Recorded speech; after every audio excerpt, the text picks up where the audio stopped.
Hello guys, আজকে আপনাদের সাথে শেয়ার করব গ্রাম বাংলার অন্যতম একটা রেসিপি। সেই চলে আসছে অনেক যুগ যুগ ধরে রেসিপিটা। সেটা হচ্ছে তেল পিঠা। এটা সচরাচর শহরে নেই বললেই চলে। কেউ যদি ইচ্ছে করে শখ করে বানায় তাহলে এটা হয়। তো এটাকে বানানোর জন্য আমরা প্রথমে চুলার উপর পানি বসাবো। পানি গরম হয়ে আসলে এটাতে আমরা চিনি দিব। চিনির পরিমাণটা আপনারা যে যে পরিমাণে বানাবেন, যে যে পরিমাণে মিষ্টি খেতে পছন্দ করেন সে পরিমাণে চিনি আপনারা দিতে পারেন। চিনিটাকে আমরা এখানে হালকা গলিয়ে নেব। বেশি জাল করব না, বেশি জাল করলে চিনিটা ছানা হয়ে যাবে। এজন্য হালকা চিনিটা গলানোর জন্য আমরা জাল করে নেব। এখানে আমরা দিয়ে নিচ্ছি কালিজিরা। কালিজিরা দিলে তেল পিঠাটা অনেক সুন্দর একটা ঘ্রাণ করে, খেতে ভালো লাগে। এই জন্য দর্শক, আমি বারবার একটা কথাই বলতেছি যে আপনারা যদি বাসায় এই রেসিপিটা কেউ করেন তাহলে কিন্তু চিনিটা গলা পর্যন্ত আপনারা জাল করবেন, বেশি জাল করবেন না। আমি এটা চুলা থেকে নামিয়ে নিয়েছি, ঠান্ডা করে নিয়েছি। আমি এখন এখানে আটা দেব, চালের আটা। দর্শক, আপনারা চাইলে এটা ময়দার আটা দিয়েও করতে পারেন, তবে ময়দার আটা থেকে চালের আটার তেল পিঠাটা অনেক সুন্দর হয়। এই জন্য আপনারা ময়দার আটা ইউজ না করে এখানে আপনারা চালের আটা ইউজ করবেন। আমি সেই জাল করে নেওয়া পানিটা আমি ঠান্ডা করে নিয়েছি, সেটা চিনি সহ, সেটা আমি এখানে দিয়ে নিব।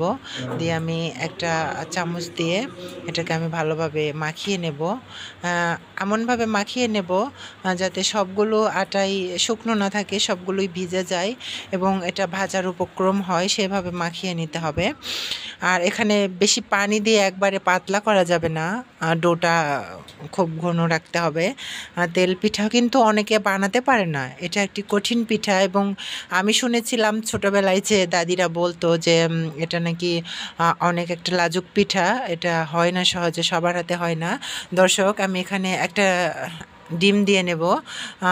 এটা আমি সচরাচর আপনাদের বলি যে আপনারা অবশ্যই যদি আমাদের এটাকে ফলো করেন তাহলে আমাদের মতো করেই আপনারা করবেন। ডিম দেওয়ার পর আমি এখানে দিয়ে নিচ্ছি গুঁড়া দুধ। গুঁড়া দুধ দিলে হবে কি যে এখানে ডিমের যে গন্ধটা গুঁড়া দুধের সাথে মিশ হয়ে গন্ধটা থাকবে না, বুঝতে পারবে না যে এখানে আমরা ডিম ইউজ করেছি। আমি এখানে এক প্যাকেট 10 টাকার একটা প্যাকেট এখানে নিয়েছি দর্শক, পুরাটাই দিয়ে নিলাম গুঁড়া দুধ। দেওয়ার পর এটাকে ভালোভাবে ফেটিয়ে নিতে হবে, ভালোভাবে মাখিয়ে নিতে হবে। ডিম আর গুঁড়া দুধ এবং আটা সবগুলো যেন একত্রে মিশিয়ে যায়, সেই জন্য এটাকে ভালোভাবে মাখিয়ে নিতে হবে অনেকক্ষণ ধরে। ডোটা প্রস্তুত করতে হবে একবারে পিঠা ভাজার উপক্রম করে।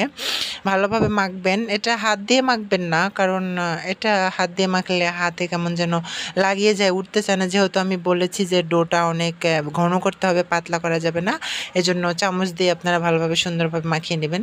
দর্শক, মাখিয়ে নেওয়া শেষ। এখানে আমি চুলার উপর কড়াই বসিয়ে, কড়াইটা গরম হয়ে আসলে এখানে আমি তেল দিব। এখানে দর্শক আমরা ডুবো তেলে ভাজবো। আমরা একটা কাপ নিয়েছি, কাপে করে একটা একটা করে পিঠা আমরা তেলে ছাড়বো। তেলটা গরম থাকবে, তেলে ছাড়বো। দেখেন দর্শক, অনেক সুন্দর একটা বুদবুদ উঠছে তেল থেকে এবং পিঠাটা আসলে অনেক সুন্দর হবে।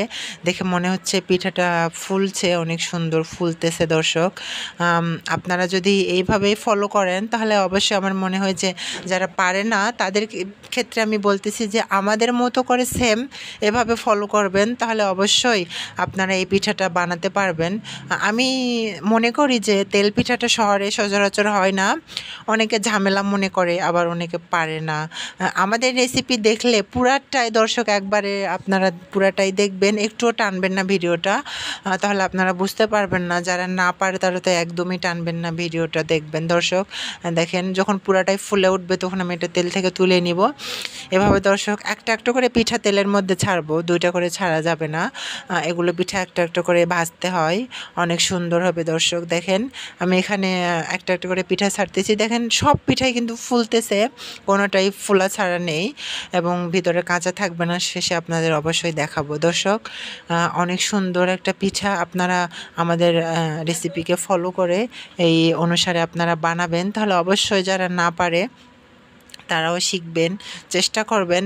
এবং যদি কেউ কারো বুঝতে সমস্যা হয় তাহলে আপনারা অবশ্যই এটা কমেন্টস বক্সে আপনারা লিখবেন দর্শক, যে বুঝতে সমস্যা হয়েছে বা কোনটার পরে কোনটা ইউজ করেছি আমরা যদি না বোঝেন তাহলে অবশ্যই কমেন্টসে লিখবেন আপনারা।